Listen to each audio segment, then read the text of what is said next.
Okay, welcome everyone. Thank you for being here. As some of you know, we just had a quick opportunity to connect with one of our delegations this evening, and that was the World Council of City Data. So, have I said that correctly? Yeah, I have that. Okay, and they are doing a presentation shortly. So, thank you for coming and celebrating with us on our recertification at the platinum level. Colleagues, I'll call the meeting to order, and I'll move quickly to our land acknowledgement, and I'll look for a volunteer to read the land acknowledgement. Thank you, Doreen O'Sullivan, Councillor. Go ahead. The municipality of North Grenville acknowledges that the municipality operates on the unceded and unsurrendered territory of the Anishinaabe. We honor the historic relationship of the Haudenosaunee and the Huron-Wendat peoples to this land. We recognize all First Nations, Métis, and Inuit who now call North Grenville their home. We respect and support the need for cultivating a strong relationship with all Indigenous peoples, and we look forward to continuing this conversation and fostering the path towards reconciliation.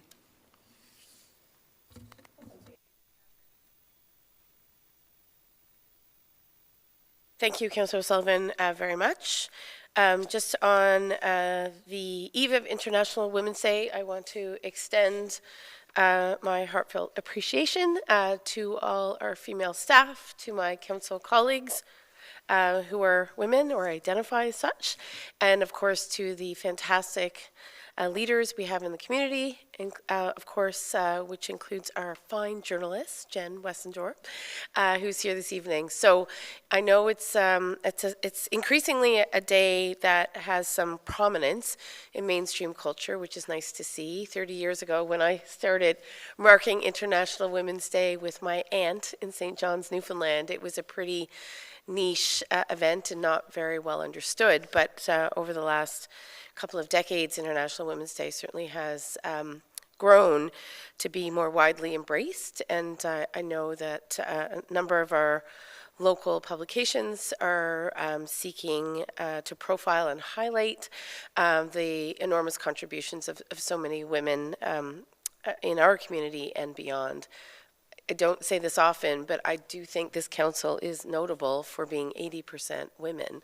It's a pretty remarkable achievement and fairly rare, certainly in Eastern Ontario. But I think we work in lockstep with our Deputy Mayor, who, of course, is male, and I think often International Women's Day has been misunderstood to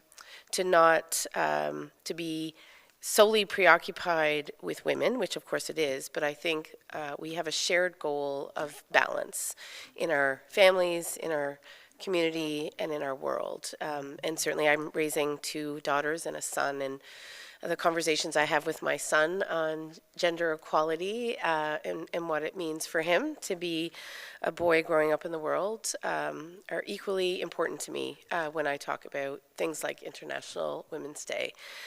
That being said, I think we do recognize that there's lots of, unfortunately, structural discrimination and inequality that persists, certainly not exclusive to gender, but it is a phenomena that many women experience.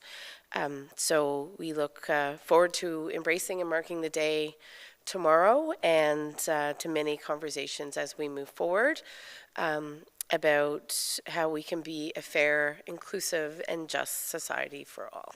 So happy International Women's Day. With that, I'll look to the approval of the agenda. And council colleagues, you have it before you. Any questions or concerns? And if not, I'll look for a mover and a seconder, please. Thank you, Councillor Wilson, Deputy Mayor. And if there are no concerns, then I will call the vote. All in favor, please. Good. Next, we'll go to our delegations, and we'll invite our representatives from the World Council on City Data to come forward. And that is one of 2 this evening. We're also thrilled to welcome afterwards Ms. Katie Nolan with the Grenville Community Futures Development Corporation.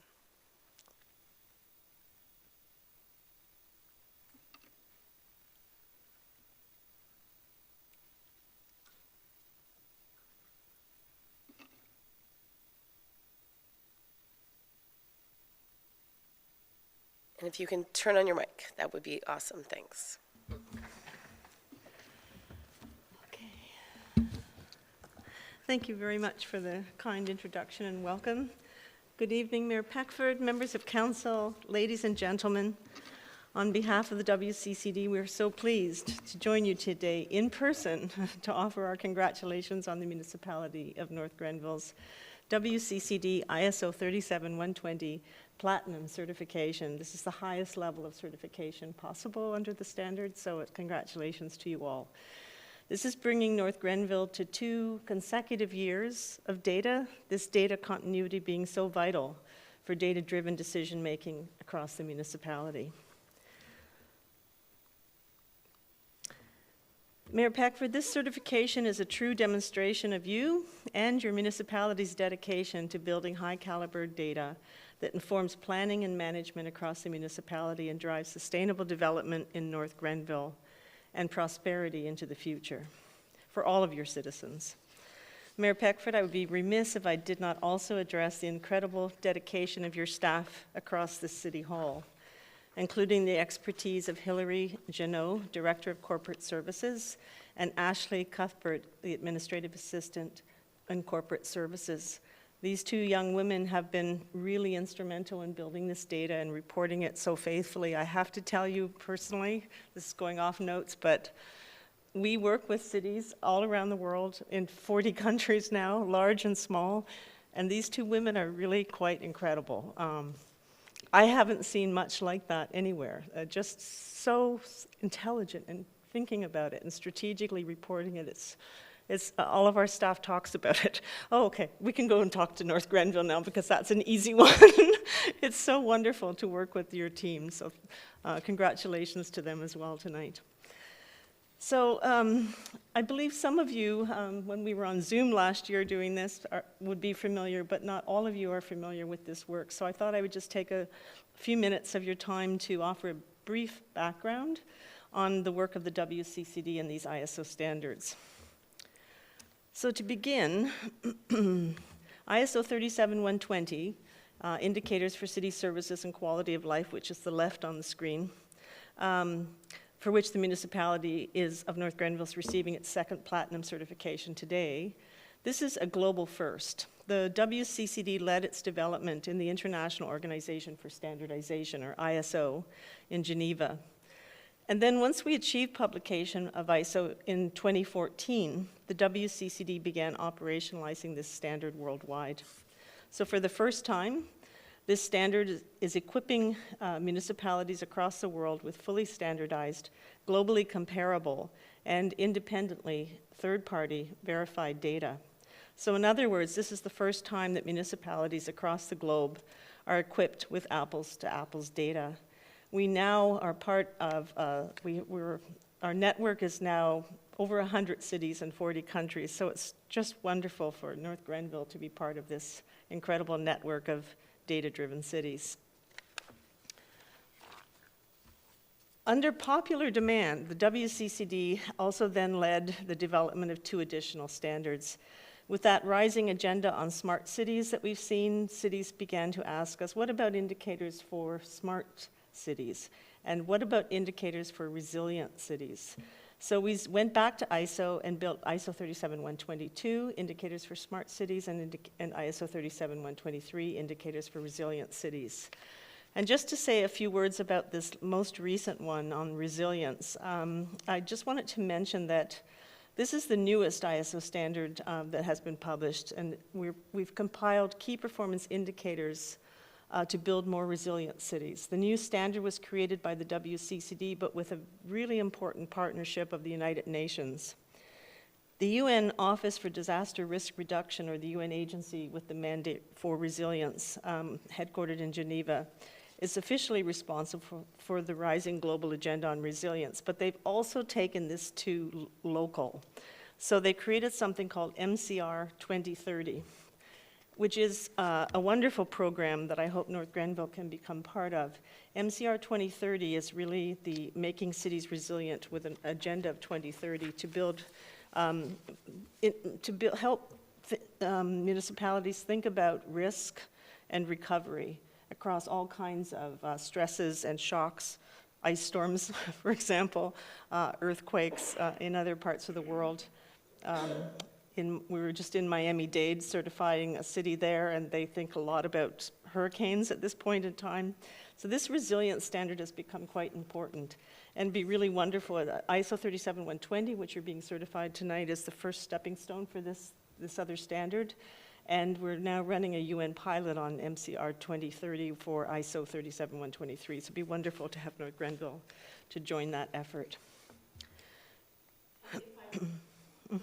When you think about resilience, or the way that it's been conceptualized by the United Nations, it's very much in the context of climate change, is that correct? Or does it go beyond It's climate climate, change? but also natural. Natural disasters? And then sometimes, because of COVID, it's also now shocks and stresses that relate to health pandemics. I see, gotcha. Also, things like economic stresses.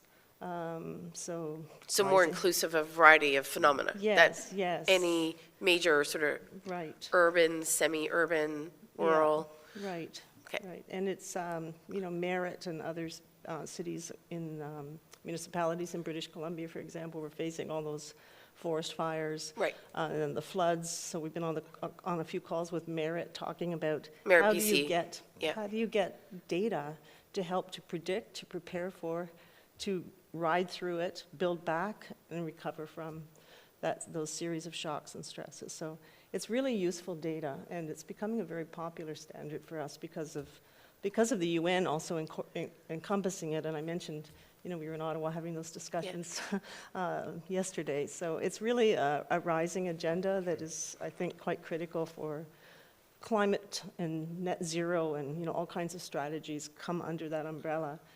And this UN DRR, they actually joined our ISO committee. So James and I still chair the committee for ISO. We hold the pen for city indicators.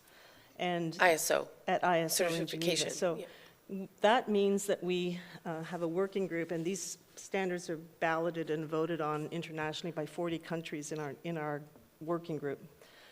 But the UNDRR actually designated someone to join our working group to actually help us write the key performance indicators based on the Sendai framework. So they really embrace this standard, and we are now a core partner with them working on MCR, the Making Cities Resilient 2030 campaign. So it's a really interesting unfolding piece of work that it would be wonderful for North Grenville to start thinking about.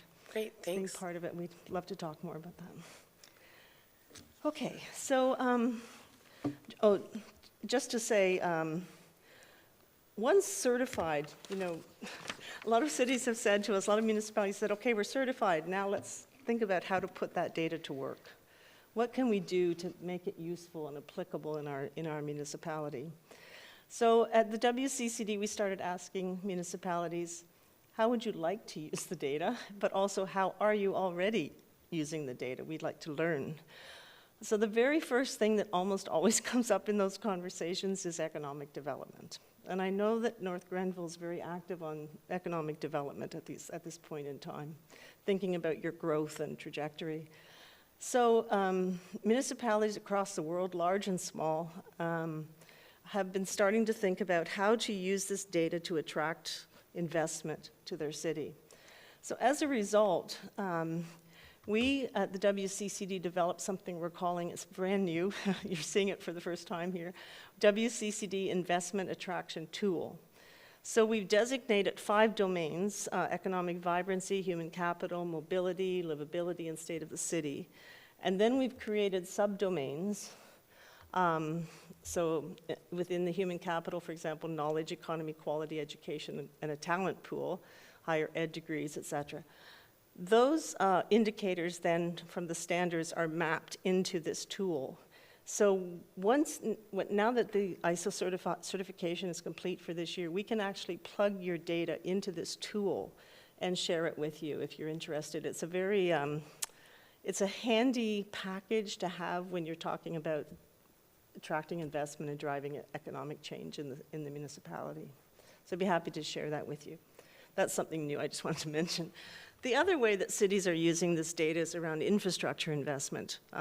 Once you're equipped with this high caliber, ISO-certified, third-party verified data, municipalities are using it to leverage investment from provincial and federal levels because they become data-informed asks. Instead of just saying we need a wastewater treatment facility because we're really lagging relative to other cities in our peer group. And you mentioned you were from Newfoundland, and speaking with the mayor of St. John's, who was also certified, he was thinking about how to use this to leverage provincial investment in water infrastructure. So it's really interesting how cities are starting to use that. Localizing global agendas is the other big piece. Many of our municipalities are very committed to the Sustainable Development Goals of the United Nations. So we've been helping to map all of the indicators into the SDGs, all 17 themes of the SDGs, and we help to provide reports, and you'll see some of those data point mappings tonight as I pass it to James. Internal benchmarking, of course, year over year data starts to have really nice trend lines, and you can see how you're moving the needle in a year. Once you get this data continuity, you're going into third year or so, it becomes very valuable to see change. And then in clearly apples to apples data around the world, you can also benchmark globally with other municipalities in your size range, and GDP per capita range, and your density, et cetera. And it starts to really show good apples to apples comparators, and you can start to measure performance that way as well. But the last one that's really a rising use of this data we're finding, in a lot of North American cities in particular, is under strategic planning.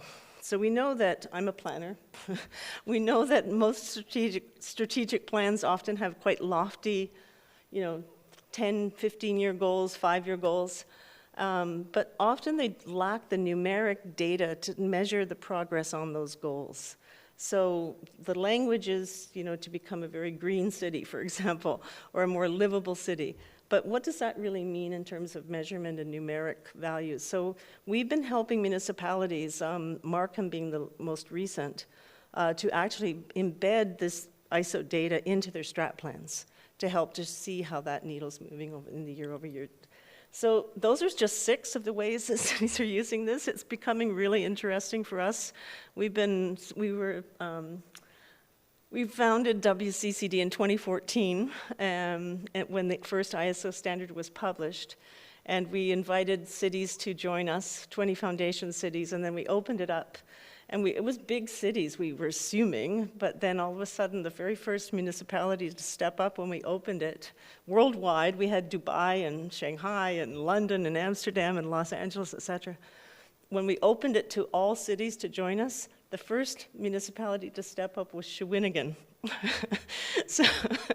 So we've been welcoming cities of all sizes and all scales of economic development, smaller cities in Nigeria, lower income cities. It's just been a really important movement of data-driven cities around the world. So when we found it in 2014, we were really about certification and data, but now we're moving and pivoting a bit to say, let's put this data to work. So it's really a pleasure to work with North Grenville on this, because we know that many of your data points will map into these 6 categories tonight.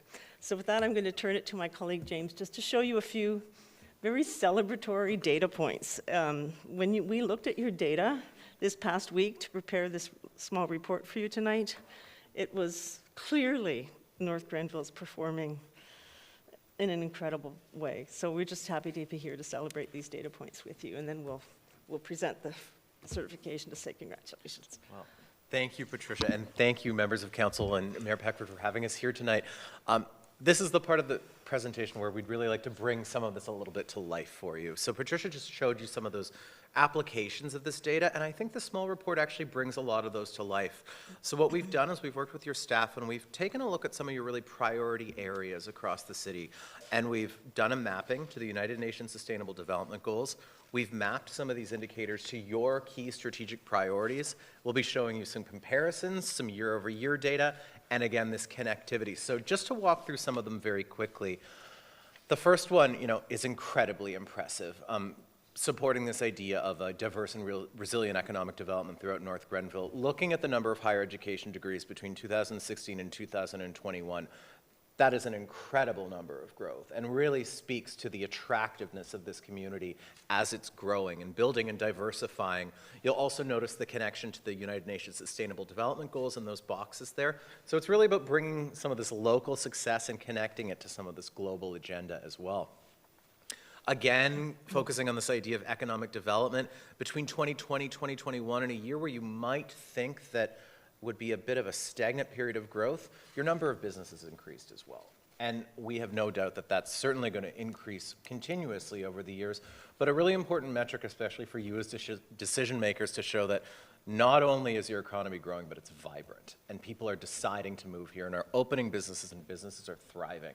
So really proud to be able to present that indicator.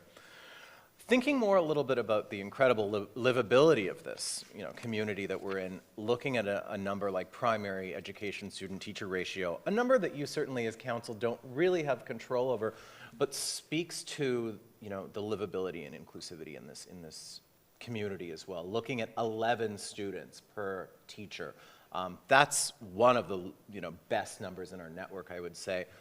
The point I would also make here is that one of the great things about our work is that we're able to forge partnerships with people like the Ontario Ministry of Education.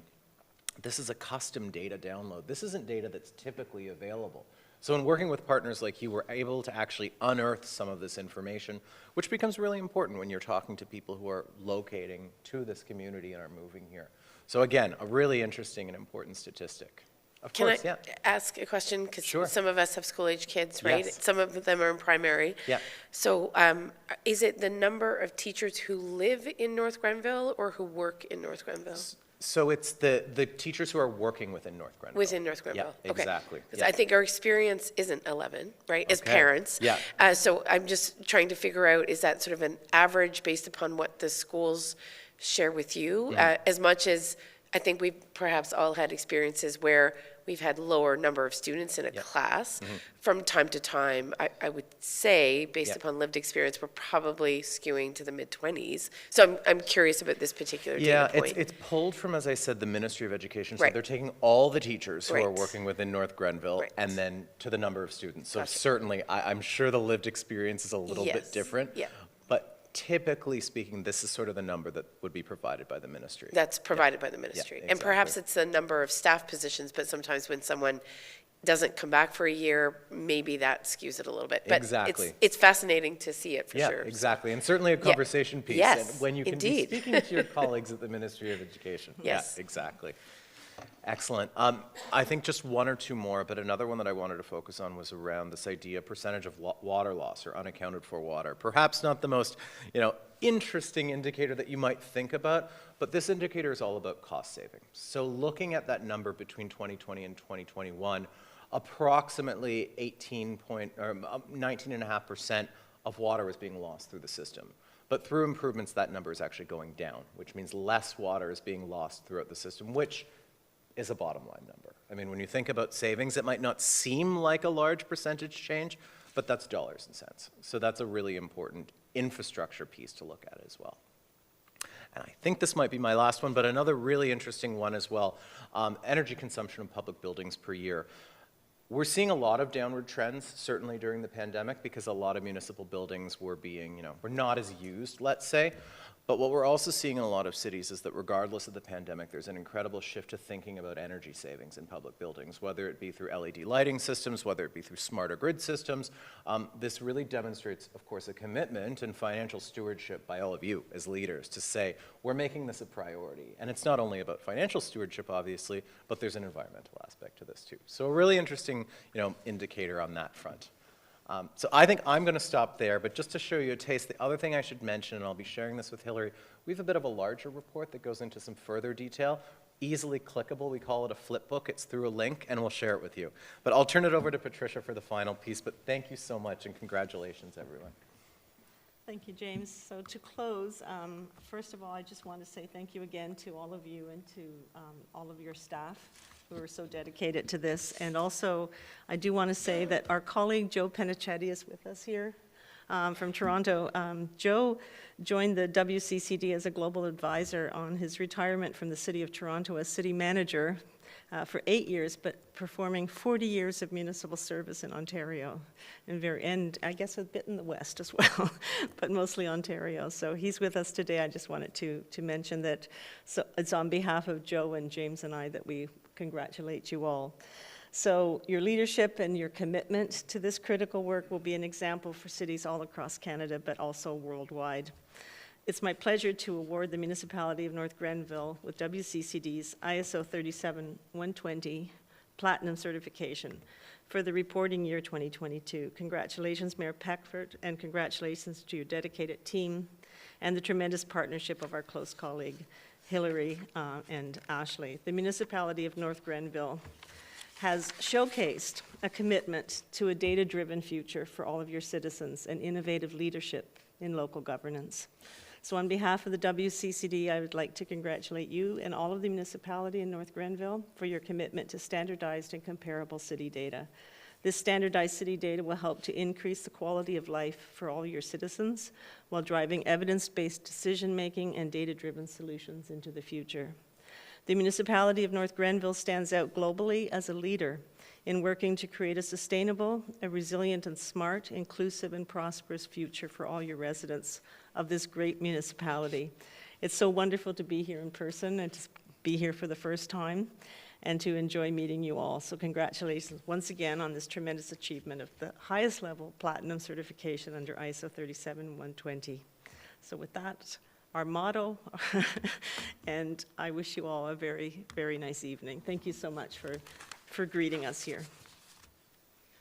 Well, thank you very much.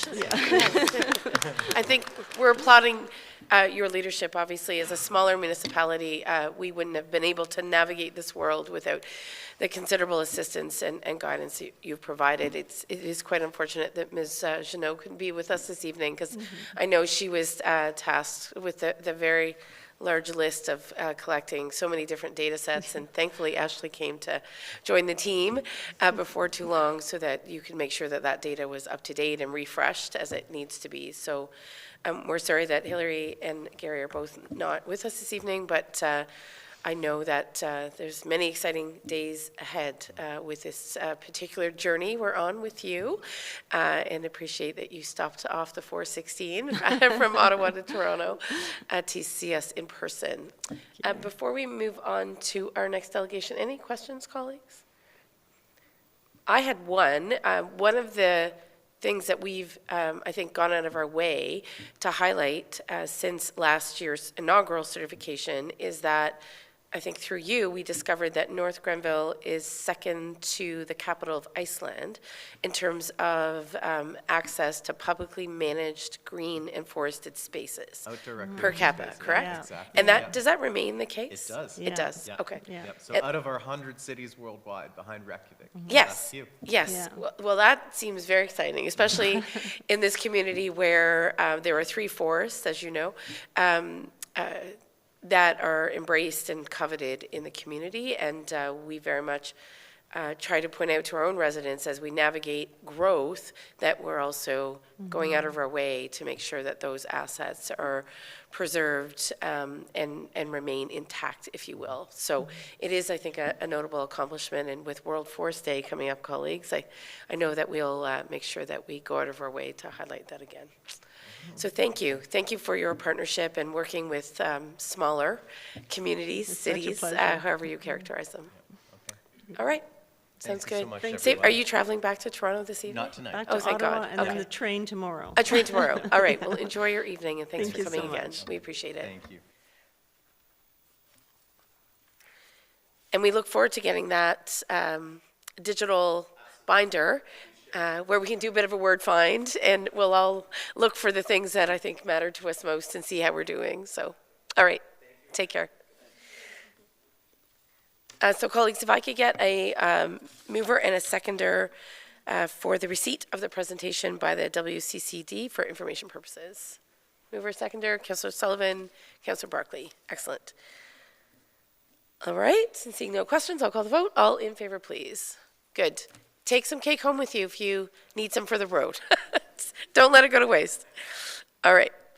So next, we'll invite Ms. Katie Nolan, who is here from Grenville Community Futures Development Corporation. I have a feeling, Katie, that some of what was just talked about probably dovetails nicely with where you're headed. So a nice synergy this evening. And you got to have a little bit of cake on your way in. So, all right, good. So welcome. Thank you. Yeah. Okay, is that, can you Yes. hear me? Sorry. Okay, so thank you for the opportunity to be here tonight. If you just want to flip to the next one, or can I flip my own slides with this? Yeah? Okay. My objectives for being here tonight, it's really threefold.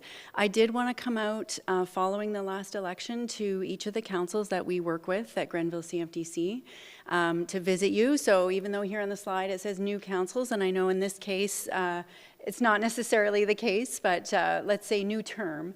I wanted to make sure that I had the opportunity to provide you with an update on our current programs and services and what's available to support local businesses. And hopefully, by making sure that you're apprised of what we're doing and seeking ways to connect with what's happening here in North Grenville in terms of economic development, it can spark some ideas for collaboration. We really see ourselves as a partner in supporting North Grenville and the other communities we work with in meeting their economic development goals. And so we're always encouraging those partners to communicate with us and explore ways that we might be able to support the work that you're doing. So I know this might be review for some of you, and I apologize for that, but I did want to make sure that everybody has a sense of who we are and how we work in the community. So Grenville CFDC is a community-based not-for-profit. We have been working in the community for over 30 years, and we receive operational funding from FedDev Ontario to do our work. So we are part of a national program. Here in Ontario, there are 61 community futures organizations working in rural communities and 267 across Canada. So we're really proud to be a part of that federal priority to support rural communities in economic development. We work with a volunteer board of directors and are accountable to them in the work that we do. And our mandate is to assist with growth in the local economy. So we work in Augusta, Edwardsburg Cardinal, North Grenville, and Prescott. I think a good way to characterize who we are and what we do is to look at our vision and mission. So we work towards a prosperous local economy and a vibrant community, and we do that by investing in jobs, businesses, and innovation in our community. And I want to talk a little bit about specifically how we do that. So there's really three main lines of business that we operate at Grenville CFDC. One is our business lending program. We also provide business advisory services, and we work in community economic development. So to speak a little bit about the business loans, we can provide regular term loans to businesses up to $300,000, and we do that by providing customized financing. We can work with a business on our own, or we can partner with another financial institution. We're very proud of the fact that we have extremely positive relationships with other lenders in the community, conventional lenders, BDC, and we often collaborate with them to support a business in the way that works best for them. So we can work with businesses at all stages of business development, from startup through to expansion, succession planning, and even exiting the industry.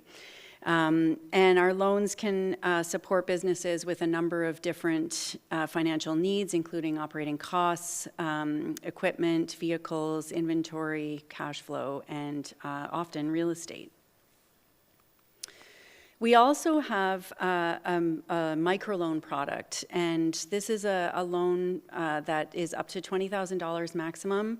We developed this product to specifically meet the needs of startup businesses and sole proprietors who may be home-based or have very little capital overhead. For this microloan, we have a streamlined application process, and we can provide favorable rates and don't require any security. I want to emphasize that our lending program is special. It's different than what some of the traditional lenders are able to offer, and I think that's why we're able to work so collaboratively with those other partners in the community. Our program was developed and to this day remains very committed to filling a gap in business lending in sectors that are in sectors or in stages of business where business owners find it difficult to access traditional lending. That's where we can come in and support them. Because we work with a mandate of economic development and not of profit, we are able to be extremely flexible with our lending terms and meet the business needs in a way that works for them. There are no prepayment penalties or annual fees with our services, and I think the one thing that is perhaps most significant for the clients that we work with is that we are here located in the community and we are responsive. People will get a human when they call. They will work with, by and large, the same person throughout their process of applying for their loan, arranging for their payments, arranging for payouts, etc. If they need changes to their loan terms, there's a lot of continuity there. So we really develop a strong relationship with our business clients. We also provide business advisory services, and of course this is in concert with the other significant partners doing great work in this space, including the Leeds Grenville Small Business Center and some of the other business support organizations such as chambers and BIAs that are active in the community. What we do is work with businesses for a variety of advisory needs, which can include working with them on business plans, helping them to develop new business ideas, reviewing their current operations, and often a referral. So we really make an effort to remain extremely well networked in the community with the other resources that are there, being up to date on programs that are being offered either locally or at the provincial or federal level so that we can be providing that referral to the business for the type of funding or information support that they need. We provide all of our business advisory services at no cost to the business owner and really try to ensure that we can point them in the right direction. So in addition to the support that we offer directly to businesses, we also work in community economic development because, of course, as we know, as we all know, our economic development and our prosperity at the community level involves so much more than the private sector and just the businesses. So the way that we do this is quite varied, and I think we try to take a responsive approach because, as I said, we see our role as being a support to the communities that we work with in their economic development goals. So if we go back to our vision of a prosperous local economy and vibrant community, some of the things, aside from fantastic, wonderful, innovative businesses, that we need to achieve a vision like that would be strong community-based organizations, so essential to community vitality and creating communities that are attractive, that are engaged, that can attract residents and businesses and investment. Along with those organizations, we need active volunteers who are excited to contribute to their community. We need effective systems of diverse support services, support of local governments, and strong strategic planning around economic development. So some of those things, of course, that's a non-exhaustive list, but all this to say that we really try to support those broader elements of community economic development through a number of different ways. So, for example, taking the example of economic development strategic planning, we really feel that it's important for us to support those efforts, to participate wherever we can, to provide guidance if needed for those purposes that are directing economic development activities. We also feel very strongly about supporting wherever we can the local community and the business support organizations who are doing incredible work mostly by volunteers, to create those vibrant communities. We offer a networked role in the business support system. So as I mentioned, we can be doing the right referral at the right time. And sometimes, depending on current government priorities and budgets, we can provide seed money for key initiatives in order to help get things off the ground and support something that's going to have an impact on business well-being, on community prosperity, et cetera. So with that in mind, I did want to plug an event coming up tomorrow that I hope you're all aware of, and maybe some of you will be able to attend. This is not ours, but some of my former colleagues at the Ministry of Agriculture, Food and Rural Affairs will be coming, as they do after each election, to provide a free workshop here in North Grenville to municipal leaders and community leaders and business support organizations about exactly this topic, Community Economic Development 101. What is it, why it's vital for our community, and how it can be fostered at the community level. These are some of the incredible businesses that we are privileged and honored to work with. We are really proud to be a part of their journey. Of course, they've all given us permission to put their logo up here. But this is really what it's all about, seeing these incredible entrepreneurs thriving and giving so much to our communities. So with that, I'll close. This is our contact information. We look forward to speaking with you about your priorities and how we can support you. Thank you. We appreciate that. Colleagues, any questions, I should say. One comes to mind. Have you been approached, or CFTC, Grenville CFTC, been approached in terms of providing any input into the development of our economic development strategy? Yes, we have been a part of the process. Okay. And I understand that it is at the stage now where the next step might be like a community consultation for a draft. Is that correct? I think that's correct. So I'm excited about being a part of that as well. Yeah.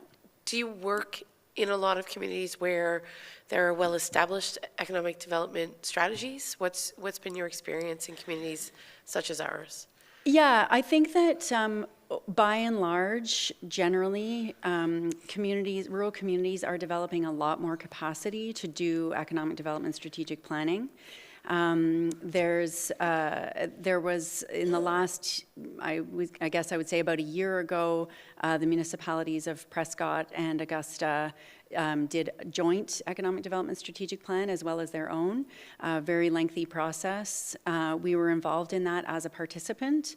And so similar to the process that North Grenville is going through, a quite detailed, data-driven, including community consultation elements type of process. And I think it's really fantastic to see how much traction that's gaining in small communities and how much capacity they're building to do that kind of activity.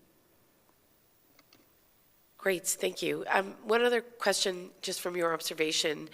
Obviously North Grenville, by virtue of its growth, is attracting more kind of well-established franchises, right? That perhaps locate in highly visible locations like County Road 43, Mucho Burrito, for example, or Thai Express, right? Some of these national or more global franchise operations. So I know in a community like ours, where a lot of our local economy has historically been fueled by locally owned small businesses, can you make any comment on that balance and what you're seeing? Of course, I would like to recognize, and I think we all recognize, that there's lots of good success with longstanding businesses like Graham's Bakery, or more recent businesses that have found their place in North Grenville. I'd just be curious to know what your read is of our economic vibrancy at the present time, given the work that you do.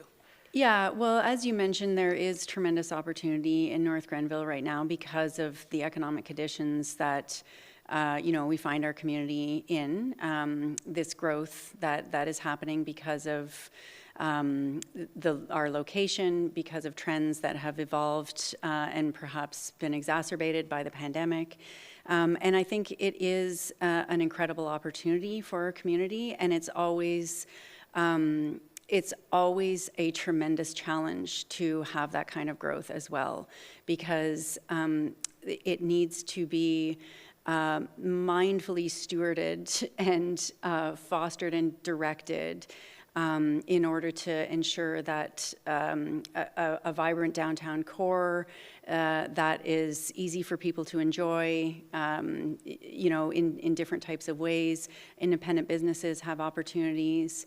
That's the kind of thing that municipal planning, economic development, strategic planning, and the fostering of community organizations can really help to ensure that growth translates to community vibrancy that includes diverse businesses, diverse business ownership, and those kinds of things. So it can be done. It's difficult. It's exciting, but it's not without its challenges, for sure.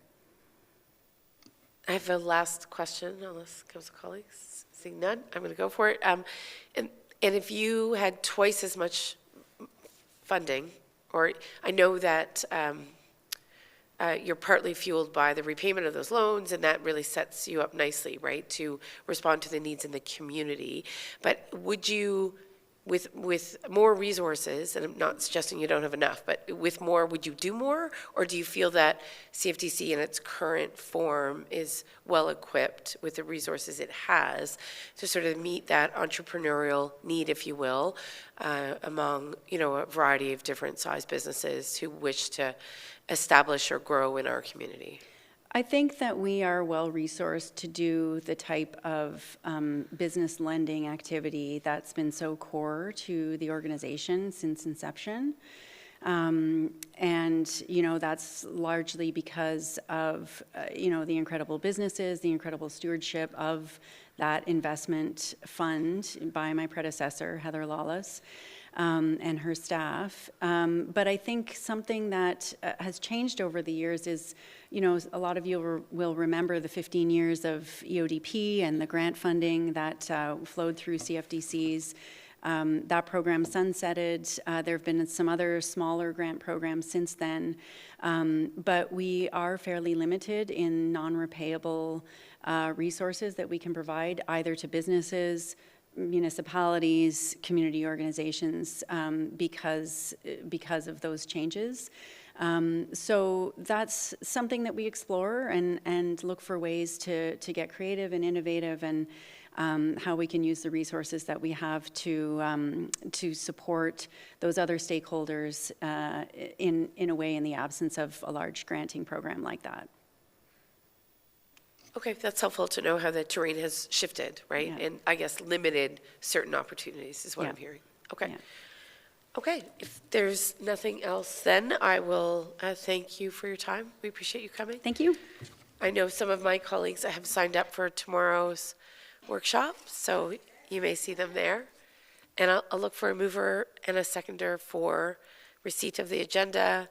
Katie, feel free to bring home cake for the kids, should you be so motivated, on the eve of International Women's Day. So mover or seconder for receipt of our report. Thank you, Councillors Barclay and O'Sullivan. I'll be sure to look in the other direction for the next motion, colleagues, just so you know I'm not displaying a bias for one side or another. I'm going to move us along.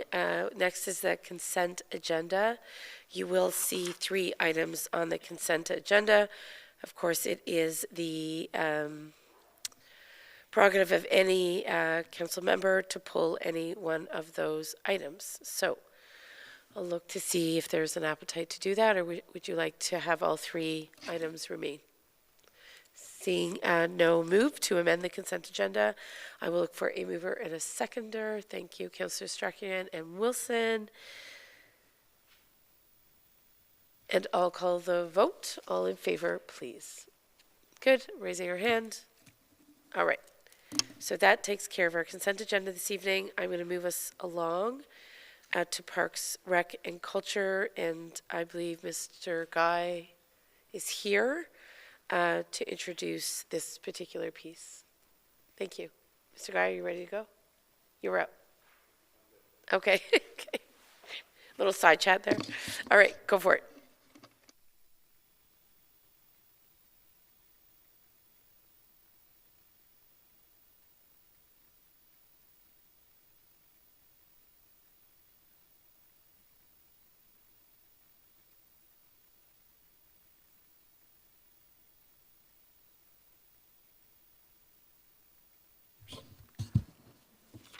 The report I bring tonight forward is funding for the County Road 44 multi-use pathway extension.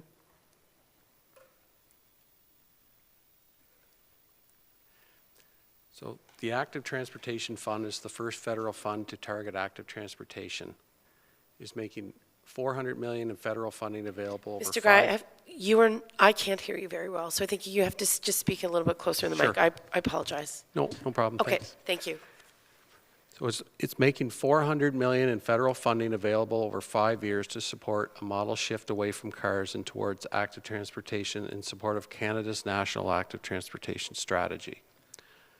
The Minister of Intergovernmental Affairs, Infrastructure and Communities is responsible for the Permanent Public Transit Program Active Transportation Fund and will provide support to the Corporation of the Municipality of North Grenville under this agreement. In December, the municipality received a letter approving the project proposal, enabling the municipality to begin undertaking project activities eligible for funding. Next slide, please. Thank you. Municipality is eligible to receive a total of $941,980 released over 2 years to fund the execution of the project.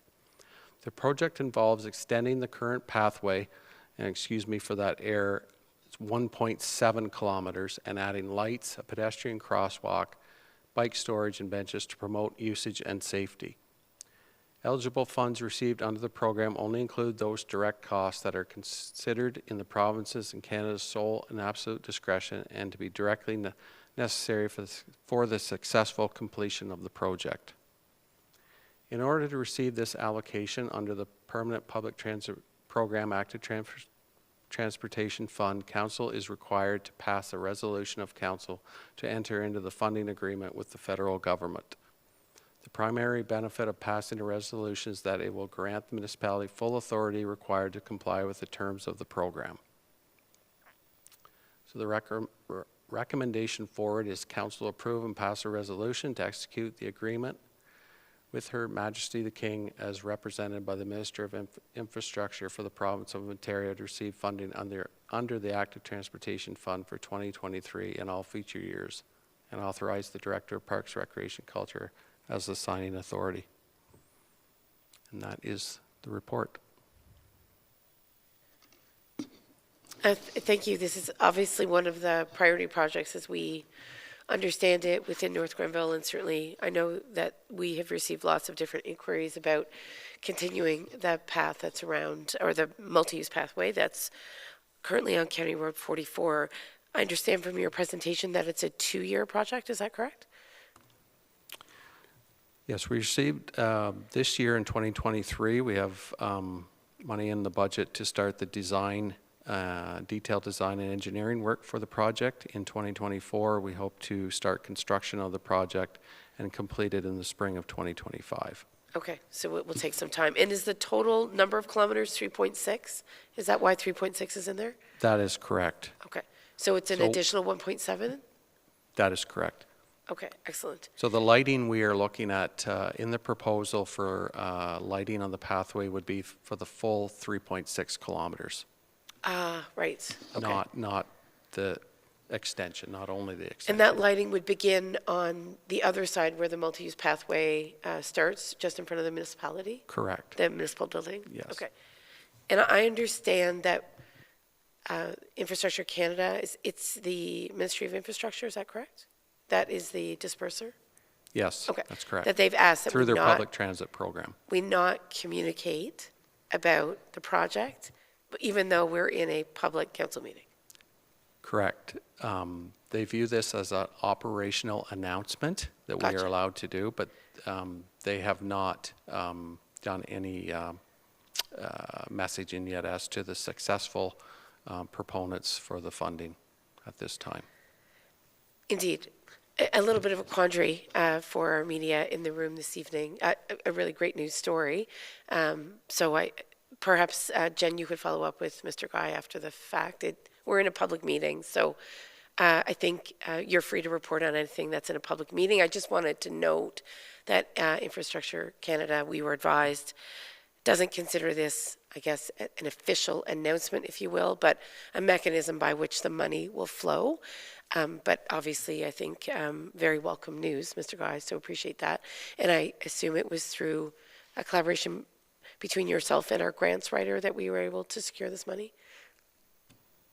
That is correct. Christine Chien, our grants writer, had a lot to do with the application and the success that we received. So kudos to her as well. Indeed. I should also note that this is a legacy fund from former federal Minister of Infrastructure, Catherine McKenna. Catherine McKenna launched this fund about 3 or 4 years ago, just before she left government, as a way to recognize that smaller municipalities were really struggling to create that active transportation network, and it was one of her initiatives. And as someone who knew Catherine and followed her as both a friend and a colleague, I'm really glad to see that the fund continues, because it enables the kind of connectivity that I think so many in North Grenville are now looking for. So I'll be sure to reach out and say, you continue to make a difference, even though she's not serving as a minister or as an MP. Okay, colleagues, is there anything else you need to know? Councillor Sullivan, please. Thank you. Through you, Madam Mayor, to Mr. Guy, Director Guy. Just to clarify for the public, this is an extension of the existing multi-use path from Settlers Trail all the way to the River Road, correct? So it virtually, pretty close to connects us to Ottawa. You are correct. Thank you. I will note as well that I'll be working closely with Ryan Bro, our operations superintendent from the Public Works Department on this. They are the road sort of pathway builders, so I'll be tapping into their expertise to see this project through. Do we have a lit path currently on any of our multi-use pathways? I assume not, right? We do not. Okay, so this is the first of its kind, obviously. Okay. And there is a municipal contribution as well, is my understanding. That is correct. This is 60% funding that we received. Okay. So they're assuming 60% of the cost, and we will assume the remaining 40% over 2 years? Correct. Okay. I'm hoping to do it over 3 years. 3 years, Yeah. right, because we're in 24, 2023. 25. Okay. Okay, yes, Councillor Wilson, go ahead. Through you, Madam Mayor, to Director Guy. Am I to understand that there's also a PXO crossing that will be part of that? Yes, through you, Madam Mayor, to Councillor Wilson. As part of our funding application, we did put in a PXO to be installed at the Settlers Trail crossing as part of the application. Okay, thank you. And would that be something that would go in this year? I know that we fielded a lot of requests from a road safety perspective. I have had discussions with our acting CAO with respect to the potential of the PXO being installed there in 2023. So we'll have further discussions on that. Any further comment? You're in discussion? Ms. Dunlop?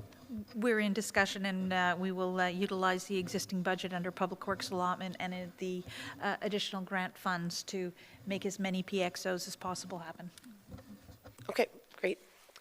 Okay, so then we're looking for a motion to authorize you to enter into the agreement, and I'll look for a mover and a seconder, please.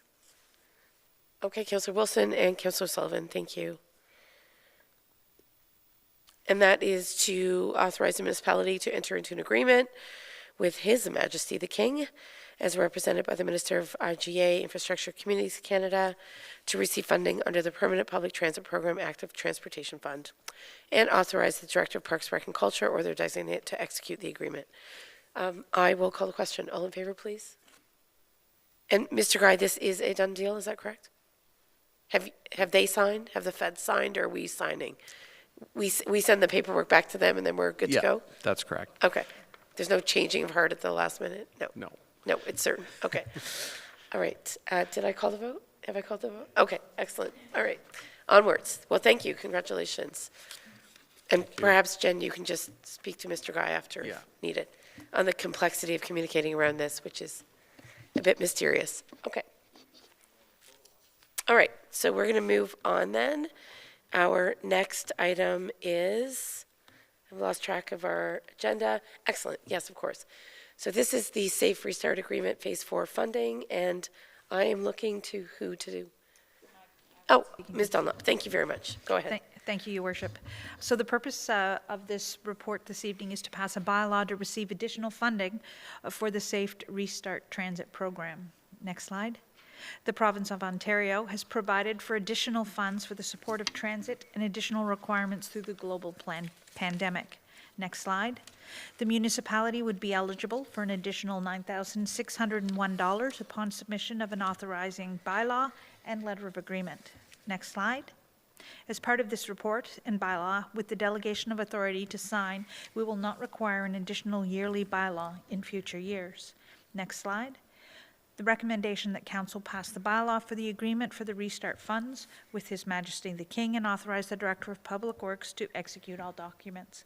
And that completes my report unless there's questions. And this is in support of our accessible transit system, is that correct? That is correct, Your Worship. And these are remaining funds that were available to offset additional costs that were COVID-related?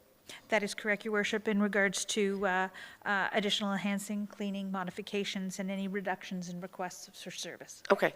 And to be clear, that service is still available to anyone 65 years and older or any person of any age with a mobility impairment? That is correct, Your Worship. Okay. So this is just a little bit of extra unanticipated money, is that right? And the $9,000 is calculated based on what? It is formula-based funding, so I could not tell you what that formula-based is, but that is what the MTO said we're currently eligible for, so we're happy to going to take claim every cent. Okay. And of course, this, these dollars are in no way connected to Council's desire and direction to seek the implementation of a full on-demand transit system. That is correct, Your Worship. This is in addition to the typical $60,000 that we receive through the gas tax transit dedicated funding. Okay, excellent. Okay, I'll then look for a mover and a seconder to authorize execution. Thank you, Councillor Strachan. Councillor Barclay, Deputy Mayor, thank you. I think the motion is before you, colleagues, so I'm not going to read it. I'll call the vote unless there's further. Okay, all in favor? Good. And Councillor Sullivan, were you raising your hand or were you voting? You were? Okay, excellent.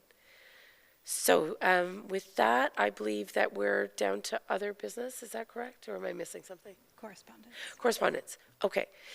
So I do see that the Old Town Kemptville BIA has a number of minutes that have now been provided to us, spanning September through February 6th.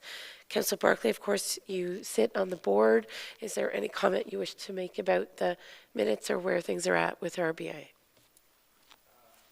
No comments on the minutes. Thank you, Madam Mayor. Okay, excellent. With that in mind, I'll look to you, Deputy Mayor, to move the motion. Thank you. And a seconder, please. Thank you, Councillor Strachan. I'm watching for that hand, Councillor Wilson, I assure you. All right, so if there are no comments, I do have one question. Is the board fully established now? I know we made a number of appointments. Where are we at with the current status of the board? Yeah, we've had a number of board meetings, and they've elected an executive committee. Okay. And they're meeting separately from the board, and okay. we're And making good the chair progress. of the Old Town BIA right now is? Is David Roger. David Rocher. Okay, good. Vice chair is Megan Cummings. Vice and chair, okay. Treasurer is Sierra Martel Okay. Jones. Good. And Shelley Mitchell's also on the, she's secretary. Oh, Shelley Mitchell's secretary. Excellent. They're hard at work then, eh? Yeah. Okay, I'll call the question. All in favor? Good, thank you. We'll then move to other business, is that right? Okay. So I see no other business this evening, so I'm going to move to notice of motions. Council colleagues, any notice of motion this evening? Not seeing anything. I believe that we've introduced and considered all bylaws. That's as correct, written. Your Worship. Okay. Thank you. So we'll move to questions from any member of our community or media that happen to be in the room. We're down to 2. How are we feeling? We're okay? All right. Then we'll move on to close of meeting. This is a confirmation bylaw. The bylaw is that 2823 to confirm proceedings of council at its regular meeting held on March 7th be adopted and passed. Councillor Wilson, will you move that, please? Councillor Wilson, thank you. Deputy Mayor, Councillor Sullivan. Okay, Councillor Sullivan will second, and I'll call the question. All in favor, please? Good. And then we'll move to adjournment, a shorter meeting this evening, colleagues, and that is a resolution to adjourn at 7:43 p.m. Non-debatable motion. Deputy Mayor, Councillor Strachan, move in second. I'll call the question. All in favor, please? Good. Thank you. Meeting is adjourned. Take care. Happy International Women's Day.